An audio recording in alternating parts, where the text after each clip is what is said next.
Welcome to the Business Benchmark Group podcast, where you'll learn how to think strategically about your business and discover that while business is not easy, it doesn't need to be hard.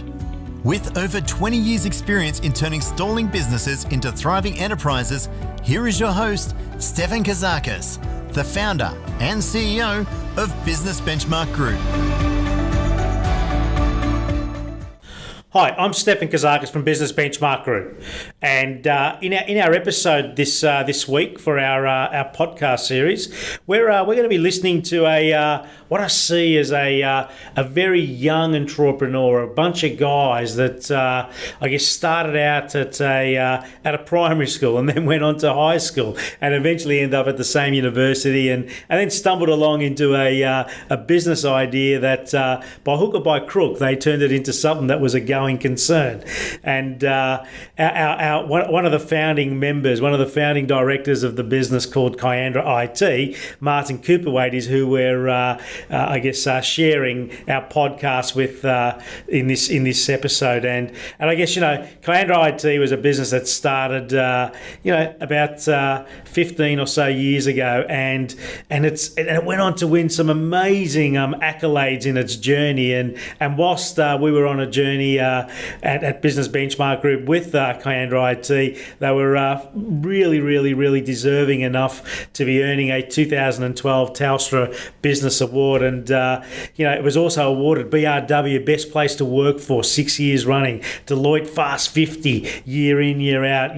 Chosen. It was a chosen partner for Category 1 and Tier 1 organisations for such a long time. So it's really enlightening and almost empowering to listen to Martin and his sharing and some of the pearls of wisdom that he shares on the journey from being a primary school buddy to a business partner to something that was going over and beyond their wildest expectations. So sit back, listen hard. There's some beautiful tips and pearls of wisdom that Martin Cooperwaite from Kiandra IT will be sharing with us. Stefan Kazakis, Business Benchmark Group, where everyone has an opportunity to build an unbelievable business.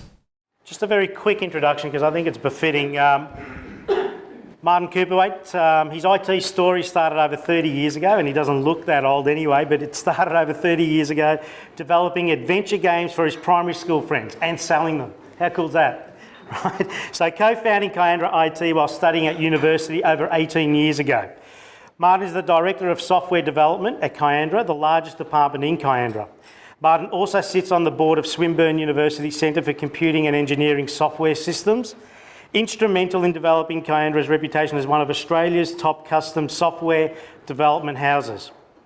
Kiandra have won many Microsoft and other industry awards, including the Medium-Sized Business of the Year at the 2012 Telstra Business Awards. Now, for any of you that understand awards, there are awards and then there's awards, right? Telstra Business Award of the Year 2012 for medium-sized business. Also, Kiandra has been awarded the BRW Best Place to Work 6 years running. Not bad, yeah? Kiandra is in the CRN Fast 50 and the Deloitte Fast 50 consistently, year in, year out.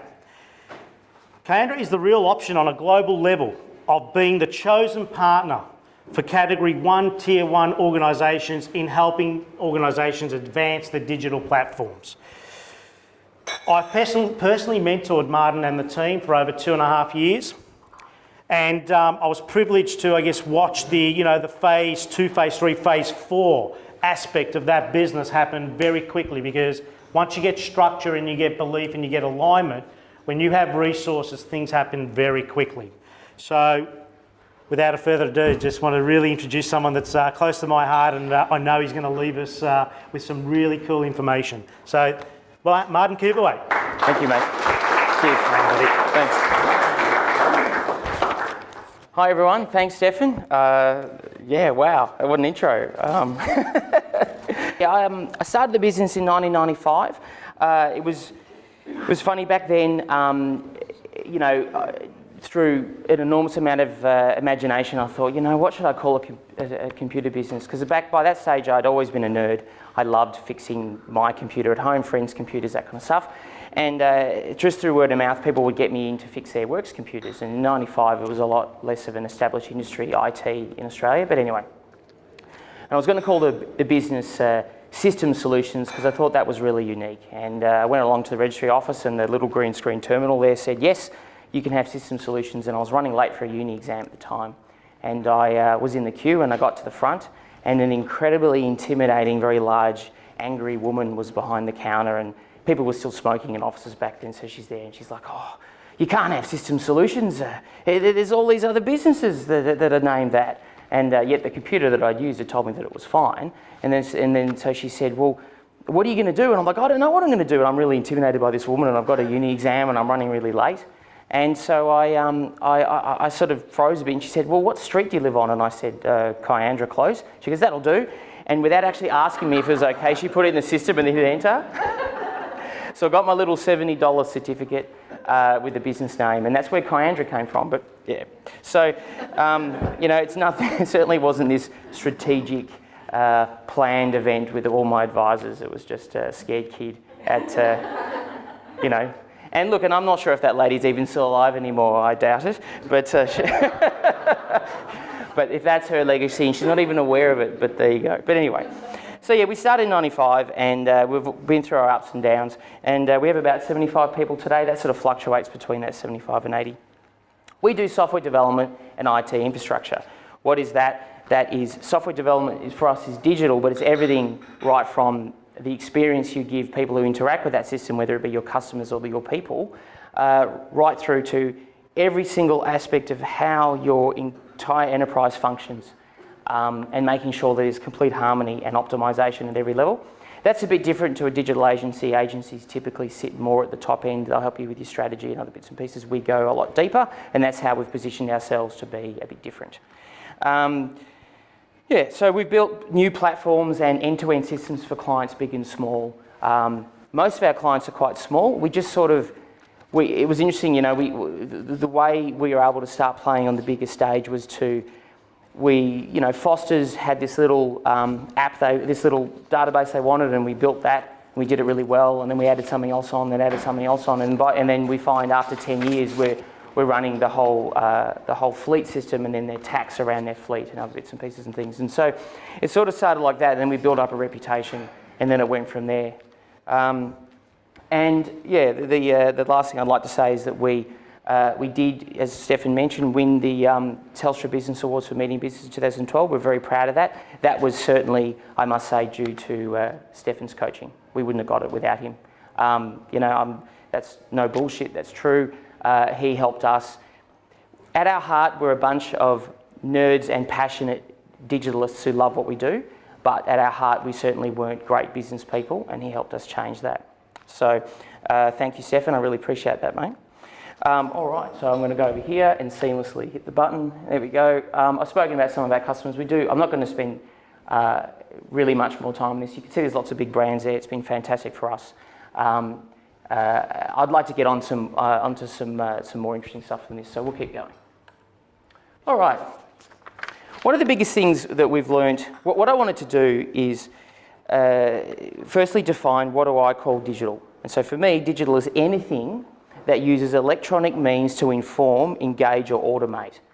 So a lot of the time, digital nowadays gets used as a term meaning, it's your digital brand, it's how you advertise, so to speak, market to your customers and things, and that's very much the speak of an agency.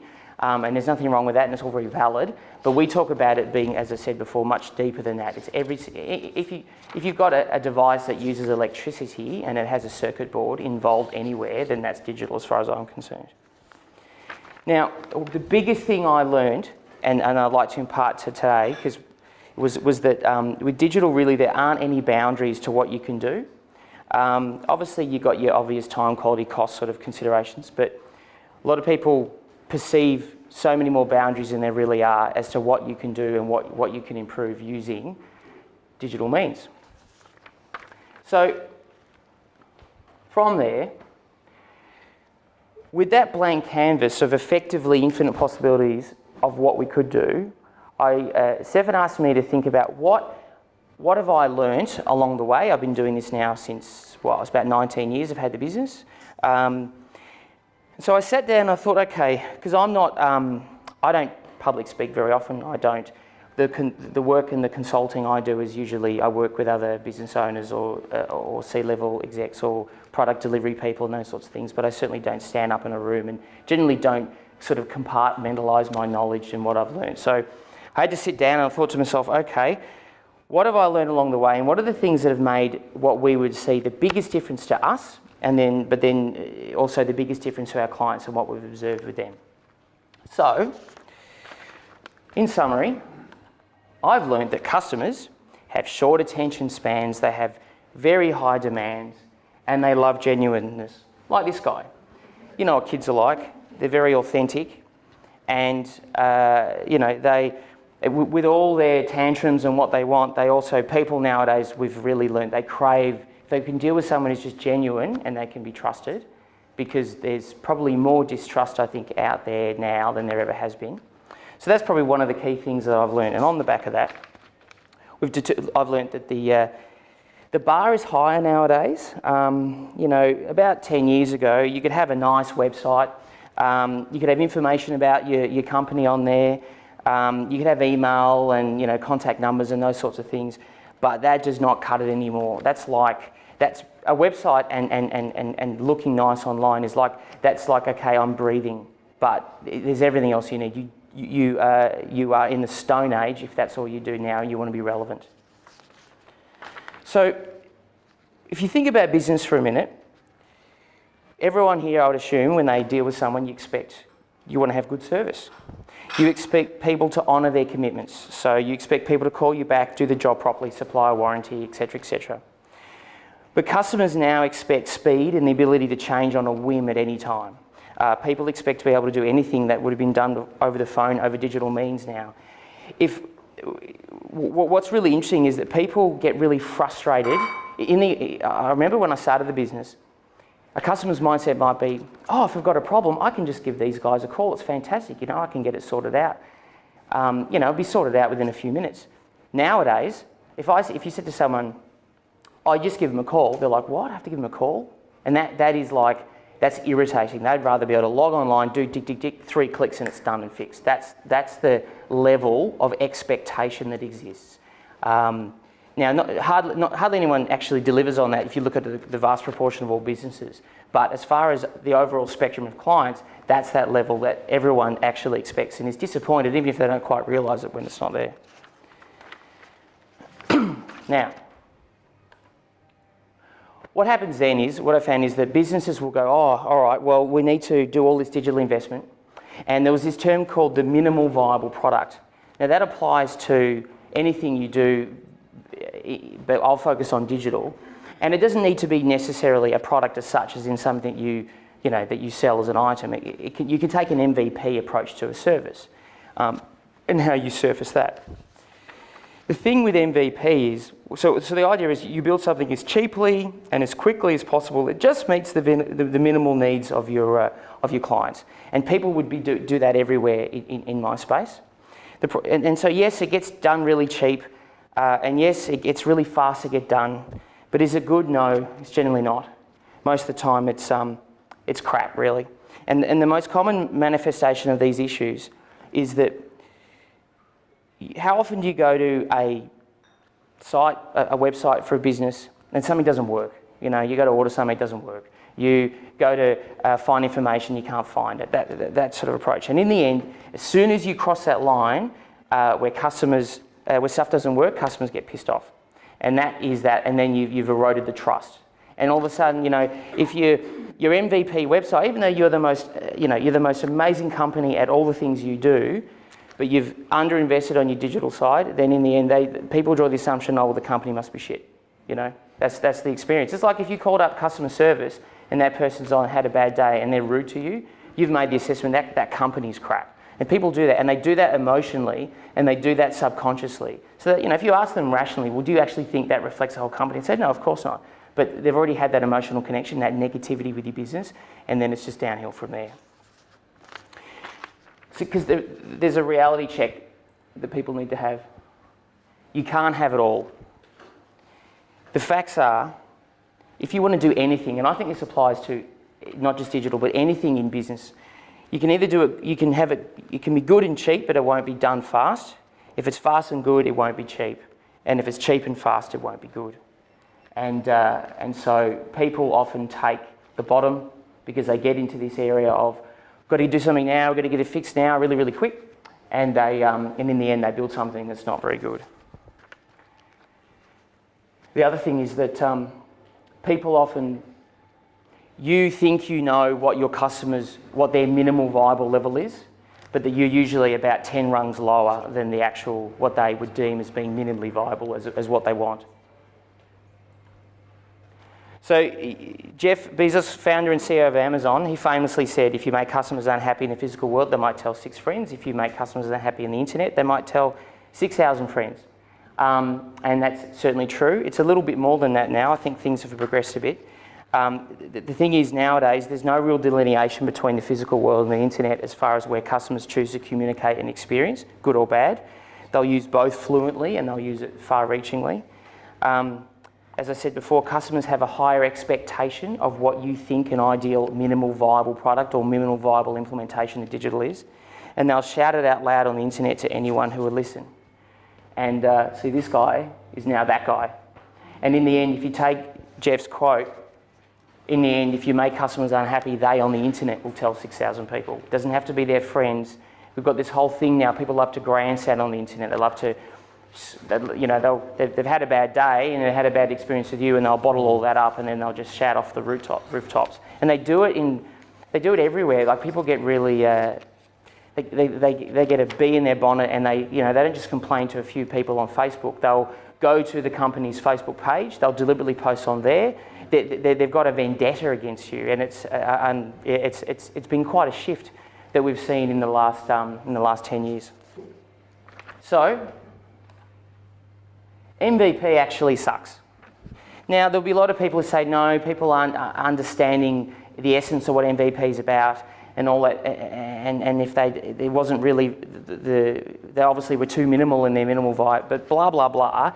It's the most misunderstood term, so in the end, I say my personal opinion, and this is just me, is that MVP sucks, and it's not the way you should be thinking about how you interact with your customers and your clients.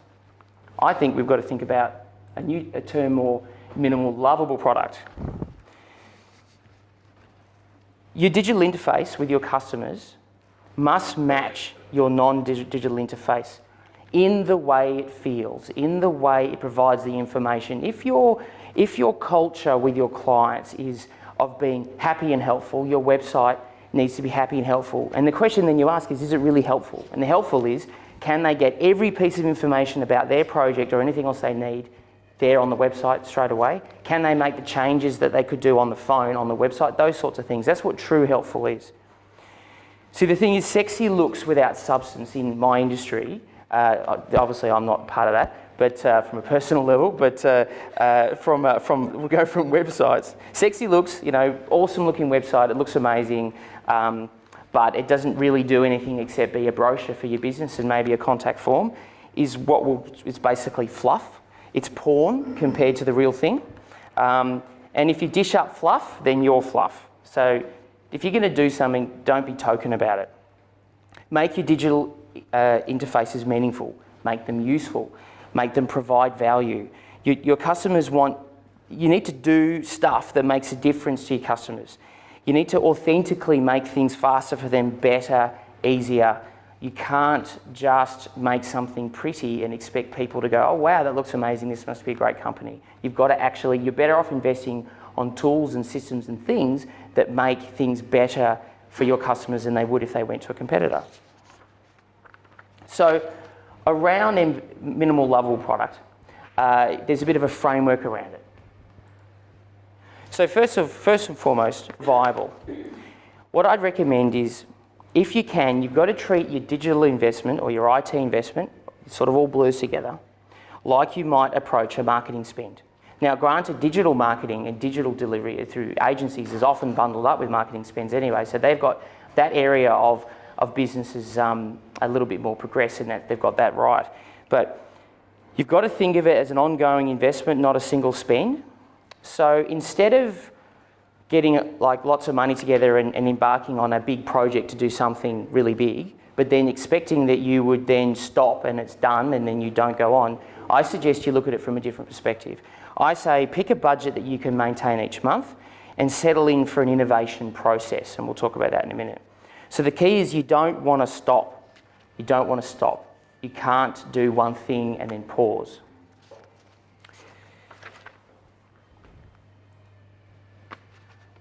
Whoops, I need to go backwards.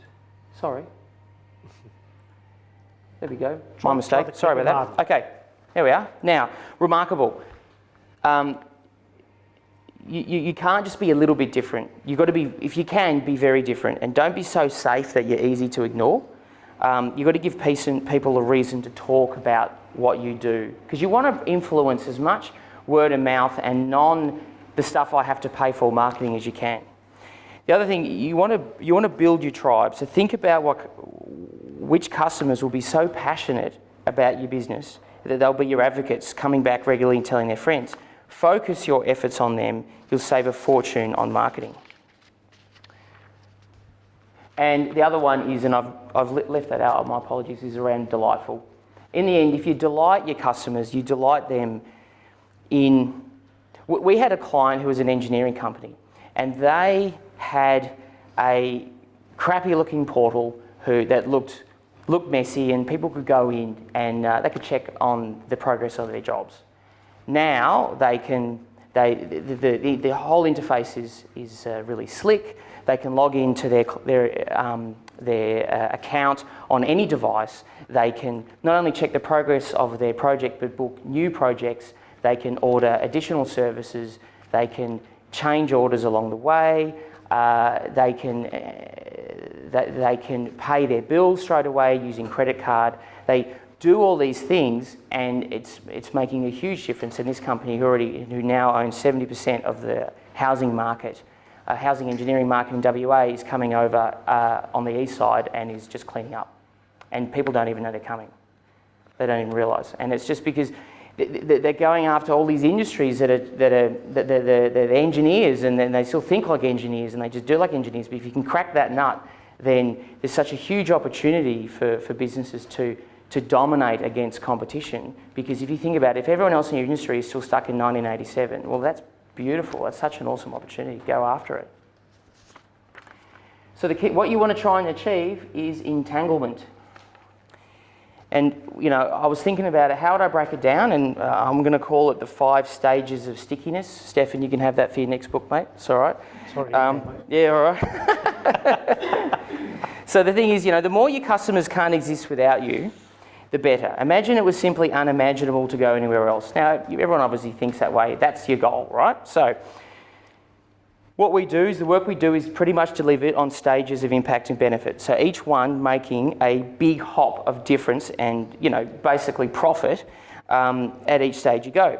Some clients start at stage 1, others go straight to stage 5, but you can't not do stage 1, 2, 3, 4. You've got to do them all to get to stage 5. Now, stage 0, website and email. That's not really a stage. That's just your ticket to exist in business nowadays. So you've got your website and your email to interact with you.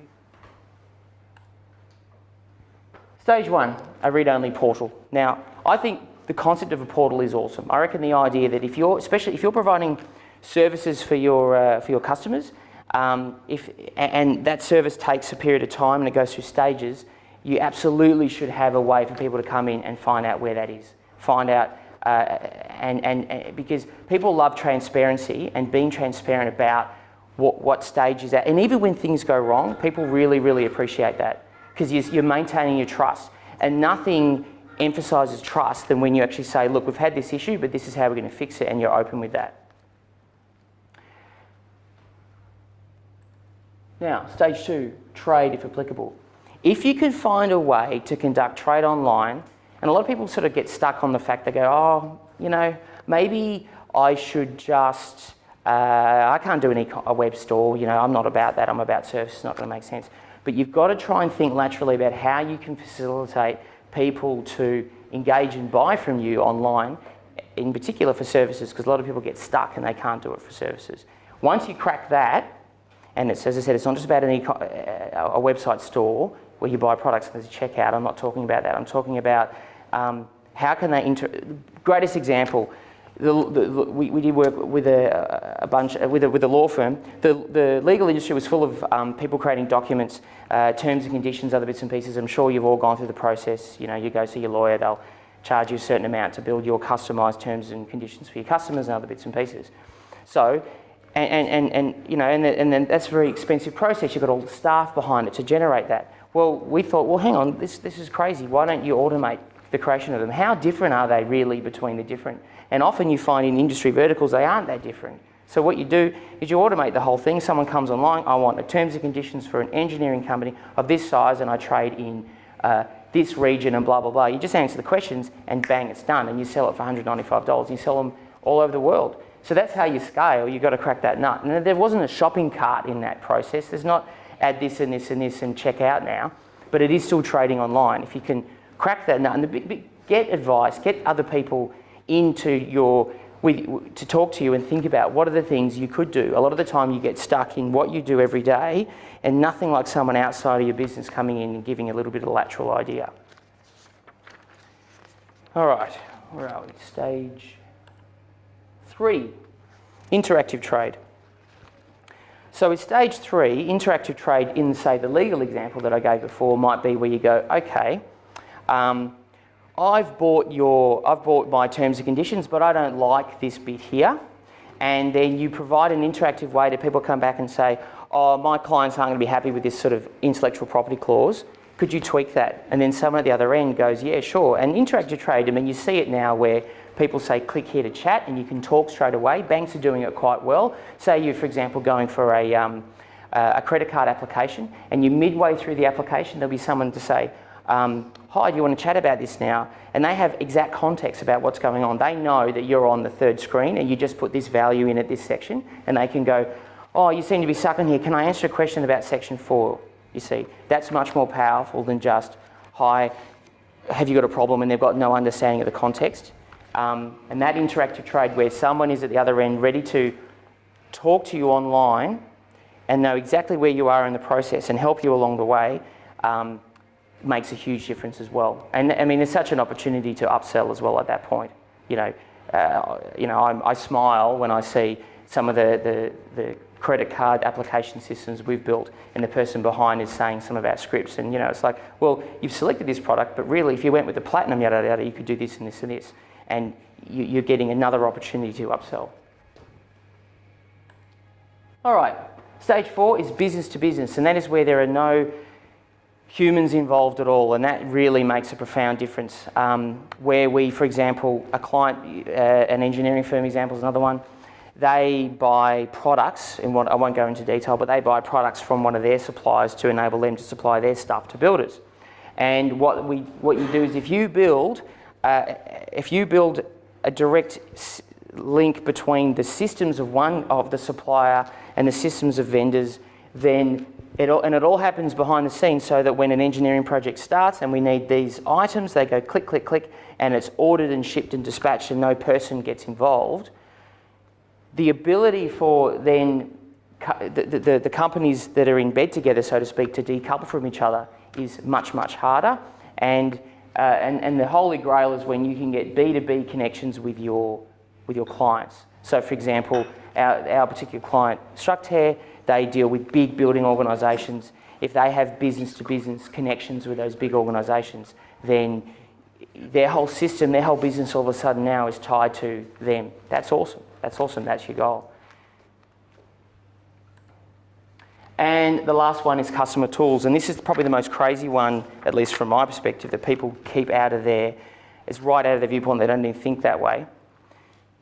Say I'm an engineering firm and I build, my clients are builders. Now, what you do is you learn about all the pain points that affect builders. So they go, right, well, managing projects is really hard and there's not really a system for us that does that. So me as an engineering firm, I go, you know what? What if I wrote a tool that enabled you to manage your projects? And it's free. It doesn't cost you a thing. And it's got nothing to do with how I run my business. I've just created such a monumental amount of value for you, and then I give that to you, and you make it so that you have access to this system and you can run your entire business off the systems we provide you, as long as you're doing X amount of trade with us a month, or we're exclusive, or whatever deal you want, even better, a B2B link, whatever it is. That provides such immense value. And a lot of people get shoehorned in, or blocked, blinkered, and they go, oh, there's no way that the amount of money I'd have to spend to do that would realise the benefit. But I ask you the question, I say, it's a simple ROI analysis. What would you pay to keep a particular group of customers that could benefit from that? I would say to them, what would happen if a competitor came along and they provided an offering, and out of all your customers, say the builders, who could, they might say, well, 80% of our builders could use that tool. Okay, what would happen to you if you lost 80% of your customers? Well, if you take that amount, I would say that you'd only need to spend 1/10 of that to build the tool or provide the tool that they need. And then they go, yeah, okay, and they get out of their blinkered view and they build it, and it makes a profound difference. And in industries that aren't particularly tech evolved, the clients, on the other hand, are going, this is mind-blowingly awesome. That is so crazy. And even the competitors just think that's just a stupid idea. I can't believe they did that. And then they just clean up. And it's just fantastic. This is an interesting one because, ironically, we're effectively a data company. And I doubt there would have been anyone that Stefan's met who has fought so hard at saying the process around collecting data on every single step that everyone does and everything it was not going to pay off. It was just too huge, too hard, and I couldn't have been more wrong on that one.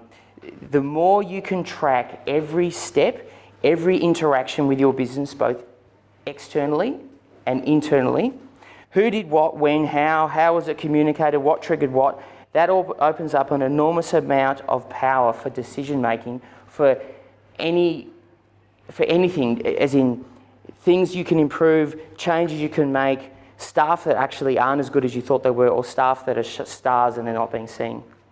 It was interesting, once we finally got to that point and got that in place, we worked out that when Phil, one of our sales guys, takes a call between 10 and 11 o'clock on a Monday, and then he gets me to call them back when I've had lunch but about 2 o'clock, not at 4 because I'm a bit sleepy because it's been a long day, but at 2 o'clock, and then I'll have a 50% greater chance of closing a certain deal. So the key is you want to put in place a structured solution that manages the workflows, as I said, of each thing. And the key thing where you start with would be sales, I'd suggest. And you want to put in a structured CRM solution. And it doesn't have to cost the earth. And the key thing is you don't want to put what a lot of people do is they take a system and they'll put it in what I'd say vanilla. So they go and get Salesforce, or they'll go and get Microsoft Dynamics CRM, and they pop it in and they sort of go, yeah, you can have some custom fields, but then what they don't think about is it's not just the digital side, it's what's the processes I need to put inside my business to make this work. And often it's like, oh, okay, well, yeah, your salespeople have to log into this screen, they're going to have to go click, click, click, type, typing all this information and all this sort of stuff, and it fails hard because the salespeople want to be selling. They don't want to be sitting there typing in heaps of data. So the key thing is you have to actually think about recrafting your processes around making it so that the time it takes to do that for a salesperson is actually less time than they spend doing paperwork now. And you want to automate as much as possible. What we have now is a process where we might go, right, well, whenever we communicate with someone, like say I have a phone call, I'll always send an email saying, look, thanks for the chat, as discussed, X, Y, and Z. But then so the system looks in the email and goes, right, when you said this word and this word and this phrase, that means it's a new lead, and then there's this opportunity here, and you had a proposal, so the proposal gets thinking here, and then we'll tell accounts that this is coming over here, and all these things happen, but you haven't all automated. Don't have to have people checking and adding and doing it all. That makes such a huge difference, because then the data just happens by itself, and then you can use it accordingly. All right. Now, the last point I was going to say, which I think is probably one of the most important ones, is you've got to leap forward and then you've got to run like hell. So, as I was saying before, if you pick a spend and then you allocate that to the process of automation and providing tools and digital systems for your customers, you're better off finding a sustainable amount of money each month, because ultimately what happens is you go, yep, I've got to do this. And we see this in every case with our clients. Yep, we'll build a system, people can come in, they can log jobs, they can do this, they will know where drivers are, all these sorts of things. And then they release it to the market and all the competitors go, wow, that's awesome, we're going to do the same thing. And they sit here and they go, all right, well, hopefully theirs is not as good as ours, and the competitors all build clones of what you've done. You know, what you've actually got to do is you start here and you go, right, these are all the things I want to do, and here is my list. We're going to, the most lovable items are these ones, these ones, these ones. These ones are going to make a fundamental difference to make our customers love us. And then you deliberately only release that amount. Don't release it all, release that amount. So you release it and then all your competitors go, oh, I'm going to copy this, this is amazing. And then you go 2 weeks later and you release the next thing. And then the next thing 2 weeks later, and then the next thing. And the competitors are they just can't keep up. They just can't. And you just continually do that. And you're just making those little adding a bit more every 2 weeks, and you don't stop. And an example of that, I mean, Facebook release several times a day new features. You know, and that's crazy, and they've got, you know, more money than all the gods that ever existed. But the thing is, you know, back in the real world, if you just release something better every 2 weeks, we've seen that 2 week cycle, sometimes 3 weeks, generally not less than 2, blows everyone else behind, and it doesn't actually usually have to be a particularly expensive ongoing spend. And often you find you reallocate funds that you were otherwise spending on advertising campaigns that weren't getting anywhere, marketing spend that was there was no test and measure really behind it, and you reallocate it to this, and that's what makes the most profound difference. And I think that covers off pretty much everything that I could impart to you in this time. So look, thank you very much for listening to me.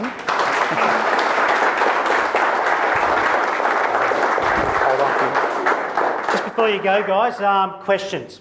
Any questions for Martin? Because again, you know, he's tried to again be relevant to our audience here today. He's trying to give us a few tips, and I think the tip I take out of it, it's not a stop-start situation. It's a strategy. When you're thinking about creating a platform that's digital inspired or systemised to another level, you need to be thinking, okay, what's my next step, and next step after that, if you know what I mean. So from that perspective, I take heaps out of that, and again, working very closely with this organisation and the team that makes Kiandra the reputation that it is, I know that there's a lot more he could have shared here today. But more importantly, are there any questions for him to give greater insight or further expansion on right now? Yep. Yeah, go for it. What sort of timeline and budget do you want to establish this platform? Yeah, sure. Okay. Well, usually we would recommend that if you generally, it's such a how long's a piece of string question. It depends the nature of your business, I suppose. But we have clients generally who would spend anywhere between, if you're going to do something sort of significant, say, like you really want to make a profound difference and really take on the competition, clients will spend anywhere between, say, $10,000 a month up to, our biggest would probably be on that sort of model, $300,000 a month. Now, $300,000 a month is huge, you know, but I reckon that sort of that 10, 20, 30, 40, 50 would be our most common area. And, you know, because what we also do is we help people, once you get the fact that digital is here to stay and it's a key investment, we actually help people find people in their business, and we actually help set up those programs and systems in place so that, especially if you're a little bit larger, get a really great team up and running internally. You know, people get shocked when I say that. I think I'd be all about outsourcing, but it's just not realistic for a lot of businesses to spend the amount of money they need to. And I can be busy working on other clients. So so in that, a lot of the time we'll get started, we'll help bring someone to market, we'll help find the right people, we'll put the systems and processes in place, get them self-sustaining, and then allow the client to be able to then run themselves, and then they just bring us in from an advisory level along the way. And that's probably the most sustainable long term, I'd say. But look, it all depends on your particular situation and how much of a leap you want to do at the beginning. You know, if you want to just do a huge, profound new thing, that could be quite expensive. Or if it's just, you know, sometimes it might feel big, but it's actually not as big as you think. One thing we do is that we'll sit down and talk with anyone and think about ideas, and we don't charge for that time. Because ultimately, one thing we've learned, and this is off Stefan's teaching as well, is that you build a relationship, and just say we had a conversation and it's like it wasn't going to be right for us, as in it was, and then we might be able to suggest elsewhere to go or something like that. But if I've provided value to you, then you'll go, you know, that was really good, and then you might speak to someone else and they go, you should call Marty. and have a chat to him. And so we do that, and it just pays massive dividends. But anyway, I've probably gone slightly off track. No, that's great. Great advice. I think another way to consider that question and answer is if you're clear about what it is that you're building and you're clearly understanding the size of the market that you ultimately could tap into, then this becomes a fraction or a percentage against that realisation. That's right. So that is very important. And what I will just quickly say on that too, what we do is we facilitate a workshop for a couple of days, and we get your key people in, and we brainstorm. We're not expecting you to know what you necessarily want to do. You might just know that you need to do something, and so we'll facilitate the process of working what that is. And we say, right, well, have you considered this, and then we put together a plan, and that's called a pre-inception, and that designs basically your strategy of what you could do, and then and so you don't have to come to us and say, here's my list, this is what I want. Mate, again, just to get some clarity, once businesses up and running, so those stage 1 to stage 2, 3 businesses up to 5 million, you've done your project and let's say it's a $200,000 spend, is there some sort of relationship of cost of maintenance and updating that relative to turnover? Like when I started, one of the key things I had was spend 8% of your total revenue in marketing, and you'll always grow your business. Is there a relationship between your maintenance and keeping it relevant to turnover? Yes. Is it a 5% figure? Or? Yeah, it's probably about that. I mean, it used to be very much like you were describing. I think the challenge is now is the way people use digital can dramatically vary, and there's a difference between true maintenance, which is just keeping it going, and then actually investing in the change, and it's all around the pace of change. And so ultimately, it ultimately boils down, what can you justify? And then what we often find is clients say, right, well, we can say justify 5% or whatever it is, and they go, and then once, for every increase in our profit or other bits and pieces, we'll reinvest 50% of the difference back into it, because it has an accelerated effect. One more question, guys. Can I ask you, with someone like you who's got a strong relationship with Microsoft, how are you seeing redundant infrastructure and legacy modernisation changing the way you're doing your business and helping to assist clients to go away from old infrastructure like XP in 2003, as we know, in 52 days? Do you see that as a big driver in your business to help modernise and then take it to the next level? Well, the thing is, it's interesting, when you mentioned, it was certainly the case a few years ago that we had a very strong relationship with Microsoft. One of the biggest changes we did in our business is we said, that in itself, being so vendor-focused, single vendor-focused, was against what we were about, in that we wanted to be providing the most relevant and pertinent IT advice. So we revel in our agnosticity, if that's such a word. And so for us, we've developed, so for us it's all about knowing. I mean, the short answer is yes, but it would be around, we've got to make sure that we understand what's going on across the whole industry about everyone, and to always provide information that is absolutely authentically in the best interests of the client. And that might sound like, oh yeah, that sounds nice. But the moment you stray from that, your reputation gets tarnished, because there's so much information there. You could talk to someone else and think, that sounds like bullshit. No, that's not right. And then your trust is gone. So it's but in short, yes, we do provide that. I mean, it's part of the whole thing. I mean, when people engage us for their sort of ongoing digital consulting, so to speak, and services, that's everything, whether it's they're using XP or whether they have to build software for this. There's an enormous amount of stuff you can leverage that's open source. What's free that we can use, all those sorts of things. Very rarely nowadays you have to custom make everything like we used to 10 years 10 ago. words or less for any startup or less than $1 million turnover, and they need to get this right.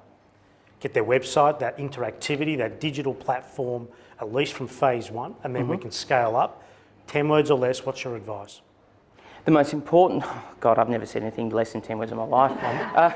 Well, 15 seconds, go. Okay, the most important thing is to have someone in your business, whether it's you or someone else, who has to absolutely be on board and own the vision and be part of the process for what that is. So you might, for example, try and find, see, I've already gone over 10 words. Go. You've got to own, you've got to be part and own the vision for it. If you outsource, if I'll just get them to sort it out. No, Martin, you guys just come up with what we want to do. If you need to be an active participant in the sessions in the strategy. You don't have to know the answers, but be part of it working with us. And the best people to do that are the business owners.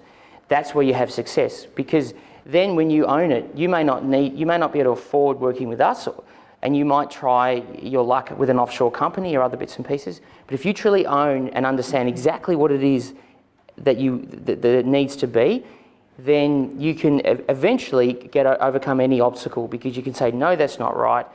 So many places say, I'm an engineer, I don't do that stuff, you just do that. And then something gets built and it doesn't have the result they want, and they never really took ownership of, is this the right thing for our customers? Because we will never know we'll never be experts of exactly what it is like for your customers, like you are. That's 47 words, mate. Well done. It's more than that, it's 400. Thanks. Thank you so much. Hi, I'm Stefan Kazakis from Business Benchmark Group, and listening to Martin and he's sharing, Martin Cooperwaite from Kiandra IT, and he's sharing, I guess, in the recent episode, just makes you think, this is a business that started in 1995, a bunch of guys that went through, the journey of just being buddies and ultimately ended up in the adult life being business partners, and have since gone on and continued to grow an amazing and an unbelievable benchmark business on a global level. So I guess I love where Martin ended up, and the most important thing is to have someone in your business to absolutely own the vision.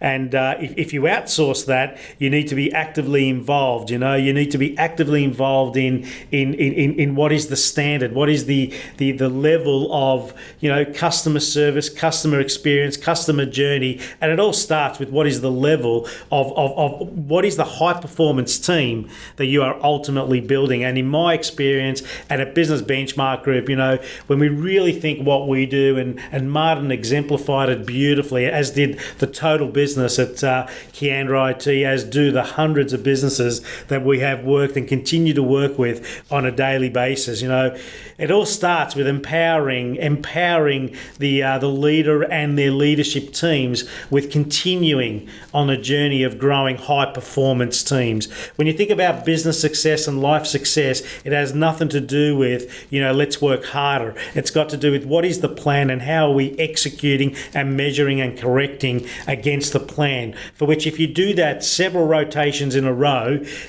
ultimately delivers what is a high performance team outcome, and that is everyone is aligned to what needs to be done, when it needs to be done, totally clear as to why it was decided it needed to be done, and being really clear about the scalability and the ultimate success of the business being exceptional for the clients it serve.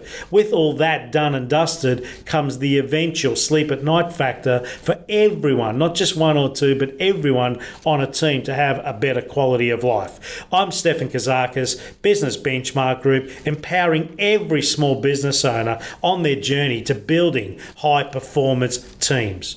No exceptions. For more information about Business Benchmark Group's coaching, education and training programs, visit businessbenchmarkgroup.com.au or call 03901 0878. If you liked this podcast, please rate it on iTunes, Stitcher or SoundCloud and leave feedback as well.